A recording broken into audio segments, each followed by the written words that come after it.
Okay, we're rolling? Good.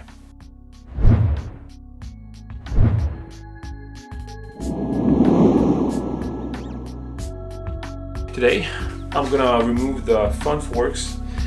I want to disassemble them, paint the lower part, and I want to shorten the forks. Now you'll see, there's a nut right here, and also a bolt on the bottom that might be really, really tight. This one right here, and you can see the one on the bottom. Actually, you probably can't. Let me just put a key in there. There it is. Right. So those two, they're going to be really, really tight and hard to remove. It's not that hard actually, but if you remove the forks, then you won't have anything to hold it down. You can put it in the vise, you could damage the forks. I mean, they're already stuck in there, so while I'm here, I'll just loosen them really quick. I noticed on this one there's a Schrader valve holding some air. Looked in the manual and there should be some air in there, so the first thing is to bleed them.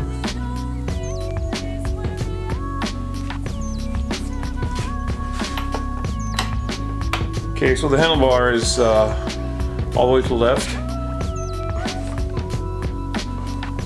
There you go. This one's loose. Now on the right side. Now you don't want to remove it. If you remove it, you might get oil everywhere afterwards. So I'm just breaking it and putting it back. There you go. That's the bottom.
Now I should be able to take the wheel off.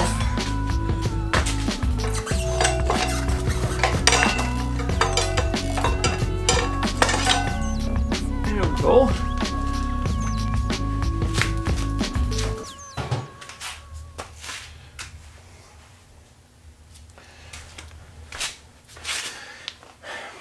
Now the track system, supposedly it's the caliper pivots a bit, and there's a valve that pushes on there to do something on the fork. I haven't read on it. I just looked it up really quick. I'll have to take a look. I don't know if the fork will be different than a regular fork. So if I want to shorten those, I don't know if I'll have any issues to do that. I'll have to look it up before I do anything to the right one. I'll make sure the left one is done, because if I shorten the right one and there's nothing to be done on this one, I'll be stuck with two legs of different length, and I don't want that at all.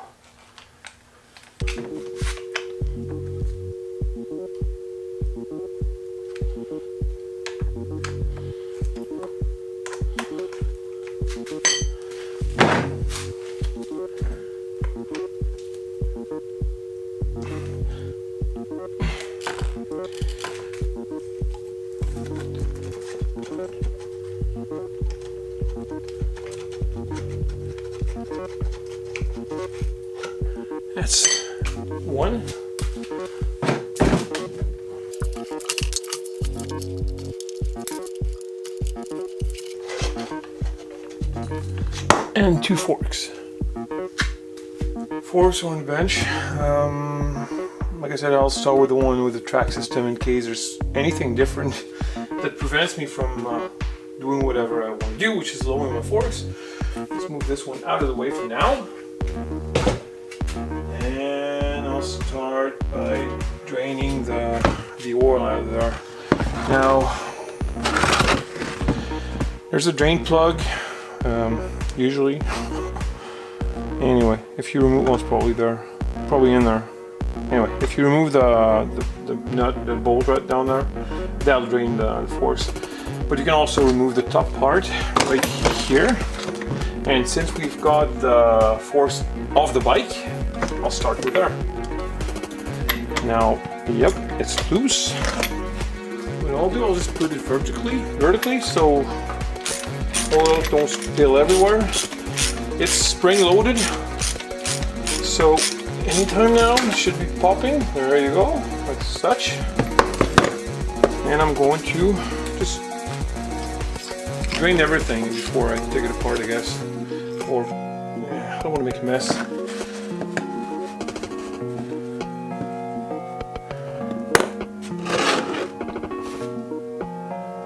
There's a spring, which is here. Oh, there's a little washer above the ring, the spring.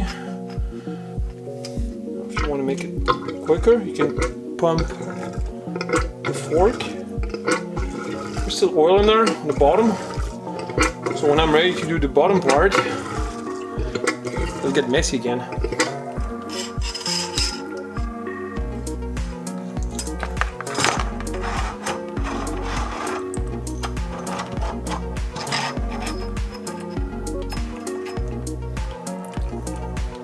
Okay, so there's also a spacer on the bottom.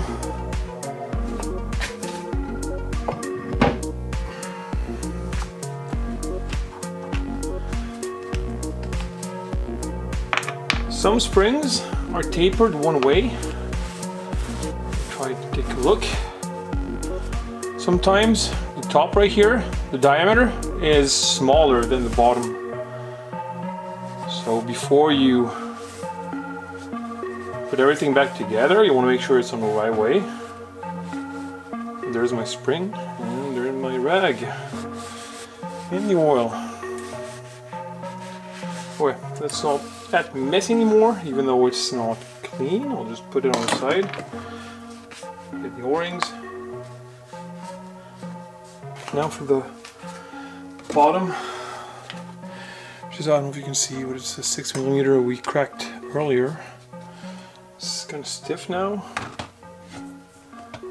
There you go.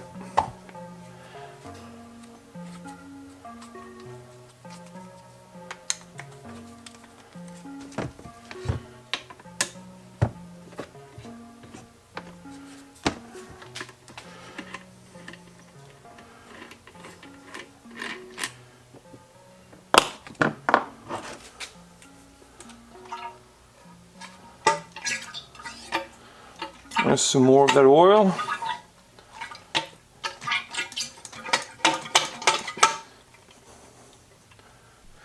Alright, sorry, I'm back.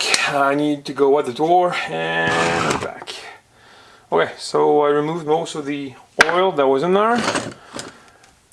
I'll need to remove the dust cover. You gotta be gentle. Try to put it on camera. Yeah, right.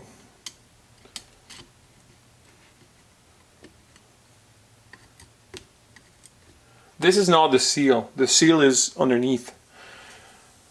There you go. It's off, and that should be. I just put the bowl back so I don't put oil everywhere right now.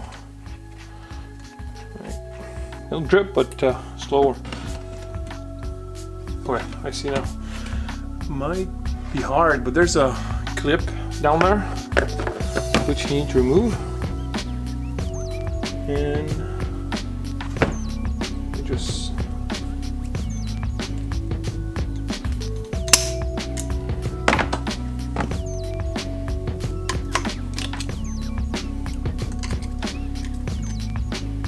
there's the clip. without the clip, should be able to disassemble it more. I don't want to put oil everywhere again. Every time I remove this, it's dripping.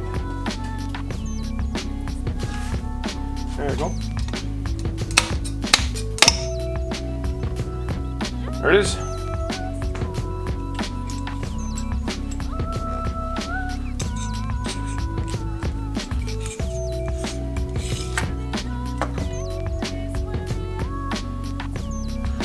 I was trying to figure out how to remove this, and this part right here, there's a little tiny clip holding everything, so I should be able to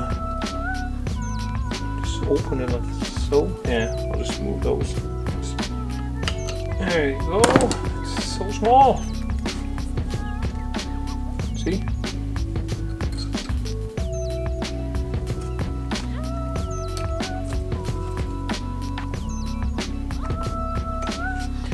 Now I should be able to push this through all the way. There you go. So completely disassembled. In order to lower my forks, I need to put some spacer here. So this will sit further in there, therefore lowering my forks, the length. Downside is my travel will be shorter, so some people, they cut the spring to account for the spacer, but I don't think I will. I'll probably leave it as it is and compress it to put it on. This way, even if I have less travel, it'll be stiffer, and I don't know, trying not to bottom out. That's all I need right now. So let's put a spacer, try to find a spacer first, and then I'll be back and put everything back together. Right now it's time to assemble the fork with a little spacer to shorten it. So spacer goes in there, spring. You drop everything in here.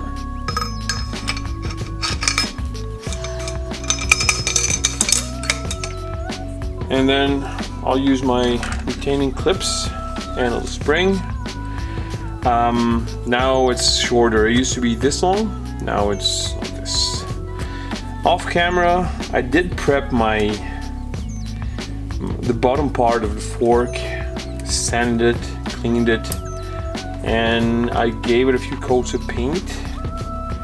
Right now it's drying, so I'm just gonna leave it there.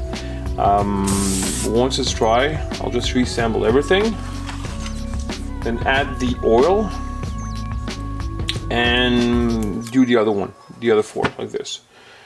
So for now, that's it, and I'll see you on the next part.